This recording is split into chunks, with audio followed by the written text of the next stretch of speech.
Welcome to WWP Clips. This is the official Clips channel for We Want Picks. We will be uploading our individual fight breakdown videos here, so make sure you like and subscribe so you don't miss any of our content. And as always, go to wewantpicks.com/bets, sign up with any one of our 5 betting partners, make a deposit, and we send you $50 as a thank you.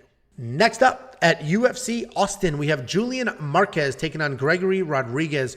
Julian Marquez is 9-2 overall, 4-1 in his last 5, riding a 2-fight win streak and coming back after a year layoff. Gregory Rodrigues is 11-4 overall, 4-1 in his last 5, coming off a close decision loss 3 months ago. Julian Marquez is a pretty well-rounded guy with a great chin and mediocre cardio. He's incredibly tough, and I want to say feast or famine, meaning he's finishing or getting finished, because all 9 of his wins are by finish. But if you look at his losses, there's only 2. He hangs tough in those losses, and they're both decisions. Julian's boxing is pretty good, and he uses it well to back you up until you're worn out. His last 3 UFC wins are by submission, but he's an opportunistic grappler, meaning he never initiates the grappling exchanges, and that's evidenced by his 0 takedowns in the UFC. 3 submission wins in a row, not one single takedown. But if one is presented to him, he'll take it. And watch how he put Sam Alvey out cold. It was a slick and brutal at the same time. He also had that nice come from behind submission over Maki Pitolo a couple of fights ago for him. Gregory Rodrigues is a well-rounded guy with good, clean striking power and a BJJ black belt. And even though he has a BJJ black belt is more than capable on the ground, he has really good takedown defense, and he uses that to keep his fight on his feet so he can slug it out. He's a big guy with power and strength, and the reality is he's a threat everywhere, but he's a bit slow, and he could even be lumbering at times, which is something the right fighting style. He's only 30 years old. I said that in the quick picks. Looking at him and looking at Julian, I was shocked that Gregory Rodrigues, does that look like a 30-year-old to you? It's ridiculous. I thought he was 58. What are you doing? I'm winking. He's only 30 years old. Remember, you always say that thing about Jose Aldo and... No, I think Gregory Rodrigues actually is only 30 years old. He doesn't look the part, though. Anyway, I'm looking forward to this fight. Gregory Rodrigues will absolutely be the better wrestler and grappler, so there's a clear path to victory there, but Julian's got sneaky submissions, and I expect him to be the better, maybe the better overall fighter, if you will. While I am picking Gregory Rodrigues here, this could look very much like his loss to Arman, where even though he got 2 out of 3 takedowns, he was outstruck 128-61 and ultimately lost a close decision. So this is another good fight on a pretty solid card. I like Julian Marquez to lose this fight. Gregory Rodrigues is the pick. Jakey boy, outside of pointing out their age, what do you think about this fight?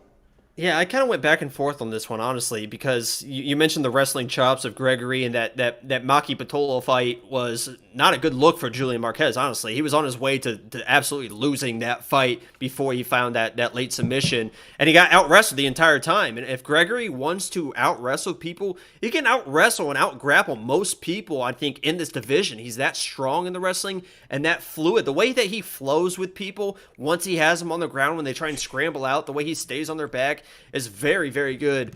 What are you laughing at? What is Jacob wearing? Somebody said you look like Roger from American Dad. That's that gross little alien with the stupid-ass head that wears a cowboy hat sometimes. How are the Celtics doing, Paul Pierce, you fucking clown? So honestly, I think the path to victory for Gregory is in the wrestling and in the grappling. I don't think that, you mentioned that when people, and this is what you mentioned earlier, when people see this, they see all the submissions, 3 submissions for Julian. If Gregory tries to wrestle him, he's going to get submitted. He is not going to submit Gregory Rodrigues on the ground. Gregory is too slick and too dominant in his offensive wrestling. I think the path to victory is in the wrestling. Can he win the striking as well? Yes, he can, but I think it's a very, very dangerous thing to do against a guy that just doesn't get knocked out. He gets hurt, and Julian Marquez takes shots, and he gives shots. Once he takes shots, he will get hit and load up. And I know Gregory's kind of got a cinder block head, but he has been knocked out before. I wouldn't play around if you're Gregory in the feet. I would take him down, as we've seen him getting taken down time and time again and win it that way. But I feel like Gregory is going to stand. You've seen it, as you mentioned. He likes to stand and bang with these guys. So I got to pick Gregory because, as you mentioned, the path to victory is there. But if I knew that this was going to be pure striking, like just boxing with the small gloves, I would take Julian Marquez to withstand the shots and give shots on his own. I just think the wrestling and grappling of Gregory is going to be a little bit too much in this matchup. So my pick is Gregory, but if he gets knocked out, I wouldn't be surprised. No, I completely agree, and I don't think his stand-up is slow, and that's the issue. He likes to strike, but he's a bit slow, and Julian could exploit that, but Gregory's the pick as well. 2-1 seems a little wide to me on the odds for him. I think it should be like a -150 because the path is pretty clear, but I get how they got there, I guess. But -180 now, so they're headed. They're moving. It's tightening up. Again, I did these graphics at noon Central Time, so if the odds went from -200 to -180, that's a decent amount of movement in 10 hours. Yeah, so if you were on the Gregory side, just hold on a little bit. You might get better odds later in the week. Sure.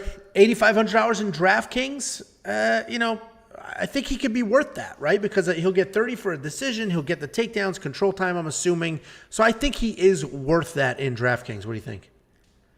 I'll have to see how it lines up. I don't know off the top of my head. I don't think it's awful, but I'll have to see how it lines up.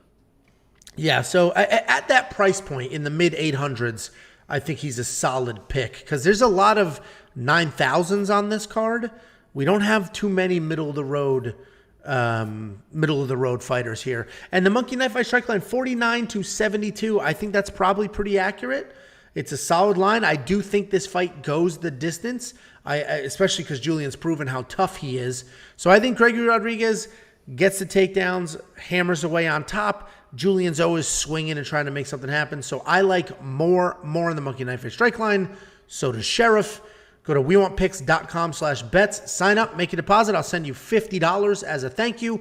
And if you want to play with Monkey Knife Fight, it is daily fantasy. It's a stupid name, but the game is a ton of fun. Go to WeWantPicks.com/MKF, and they will instantly match your deposit.